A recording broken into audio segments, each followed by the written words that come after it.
കേരളത്തിലെ ഐക്യജനാധിപത്യ മുന്നണിക്കുണ്ടായ വിജയത്തിന് പ്രധാന കാരണം UDF-നകത്തുള്ള ഒറ്റക്കെട്ടായിട്ടുള്ള പ്രവർത്തന രീതിയും കഴിഞ്ഞ 10 വർഷക്കാലത്തെ സർക്കാരിനെതിരായിട്ടുള്ള ജനരോഷമാണ് ഈ തെരഞ്ഞെടുപ്പിൽ കാണുന്ന ഒരു പ്രത്യേകത.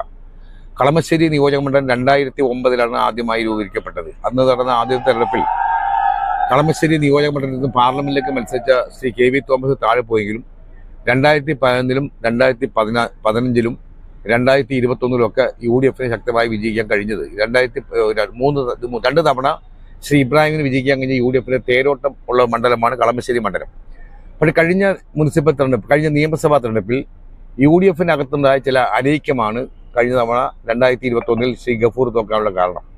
അന്ന് അതിനെക്കുറിച്ച് ഇപ്പോൾ പറയുന്നത് പതിവാക്കി ശരിയല്ല എന്നുള്ളതുകൊണ്ടും ഇന്ന് ഈ കഴിഞ്ഞ തെരഞ്ഞെടുപ്പിൽ UDF പ്രവർത്തകർ ഒറ്റക്കെട്ടായി മുന്നോട്ട് നീങ്ങിയതുകൊണ്ട് ഭരണവിരുദ്ധ വികാരത്തിന്റെ അടിസ്ഥാനത്തിൽ CPM-ലെ പ്രവർത്തകർ പോലും UDF-ന് വോട്ട് ചെയ്ത അവസ്ഥയാണ് ഇപ്പോൾ കാണുന്നത്. കാരണം CPM-ലെ ഒട്ടേറെ പ്രവർത്തകരൊന്നും, ഞാൻ ഈ കളമശ്ശേരി നിയോജകമണ്ഡലം ഇലക്ഷൻ കമ്മിറ്റി ചെയർമാനായിരുന്നു. കളമശ്ശേരി നിയോജകമണ്ഡലത്തിലെ എല്ലാ പഞ്ചായത്തുകളിലും 1 മാസക്കാലത്തോളം കഴിഞ്ഞ ഏപ്രിൽ 14 മുതൽ ഇത് കഴിഞ്ഞ ഇലക്ഷൻ നടക്കുന്നവരെ എല്ലാ മണ്ഡലങ്ങളിലും പഞ്ചായത്തുകളിലും മീറ്റിങ്ങിലൊക്കെ പങ്കെടുത്ത ആളാണ്.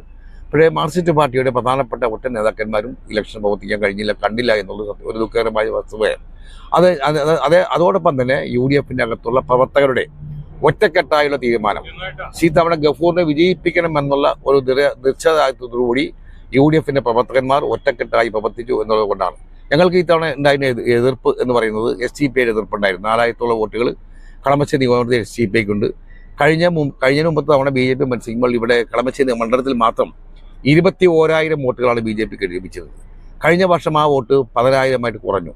ഇത്തവണ BJPയുടെ വോട്ട് രാജീവിന് പോയില്ലെങ്കിൽ ഈ ഗഫൂറിന്റെ വിജയം 10,000-ന് മുകളിലേക്ക് എത്തുമെന്നുള്ള സംശയമൊന്നുമില്ല. എന്നിരുന്നാലും ഇപ്പോഴത്തെ ട്രെൻഡും ഇപ്പോഴത്തെ അവസ്ഥയും ഇവിടുത്തെ വോട്ടിങ്ങിന്റെ നിലയും വെച്ച് നോക്കുമ്പോൾ മിക്കവാറും കളമശ്ശേരി നിയോജകമണ്ഡലത്തിൽ കേരളത്തെ ഏറ്റവും പ്രധാനപ്പെട്ട ഒരു സ്ഥാനാർത്ഥിയായ, കേരളത്തിലെ മുഖ്യമന്ത്രി കഴിഞ്ഞാൽ നമ്പർ 2 സ്ഥാനത്ത് നിൽക്കുന്ന ശ്രീ P. രാജീവ് തോൽക്കുന്നത് വളരെ അത്ഭുതകരമായി കാണാൻ കഴിയുമെന്നുള്ള എനിക്ക് പറയാൻ കഴിയും. ഏതായാലും ഈ ഇലക്ഷനെ ശ്രീ ഗഫൂറിനെ മത്സരിച്ച സമയത്ത് അദ്ദേഹത്തെ വിജയിപ്പിക്കാൻ പ്രവർത്തിച്ച എല്ലാ UDF പ്രവർത്തകരും UDF അല്ലാത്ത ആളുകളും വോട്ട് ചെയ്തിട്ടുണ്ട്. UDF മാത്രം വോട്ട് ചെയ്യില്ലല്ലോ.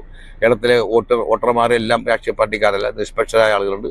പക്ഷേ നിഷ്പക്ഷരായ ആളുകൾ എന്ന് പറയുന്നത് ഈ 10 വർഷത്തെ പിണറായി വിജയന്റെ കിരാത ഭരണം അവസാനിപ്പിക്കണമെന്ന ലക്ഷ്യത്തോട് വോട്ട് ചെയ്ത അടിസ്ഥാനത്താണ് ഈ കാണുന്ന ഇപ്പം തന്നെ 2 പഞ്ചായത്ത് എണ്ണിക്കഴിഞ്ഞു. കരിമാലൂരും കന്നുകരെ എണ്ണിക്കഴിഞ്ഞു. ആ കരിമാലൂർ കുന്നുകരെ എണ്ണിപ്പോൾ തന്നെ 2,400 വോട്ട് ഭൂരിപക്ഷമാണ്. അതിനി കൂടി വരാനുള്ള ചാൻസ് ഉള്ളൂ, എനിക്ക് കുറയാനുള്ള ചാൻസ് ഇല്ല.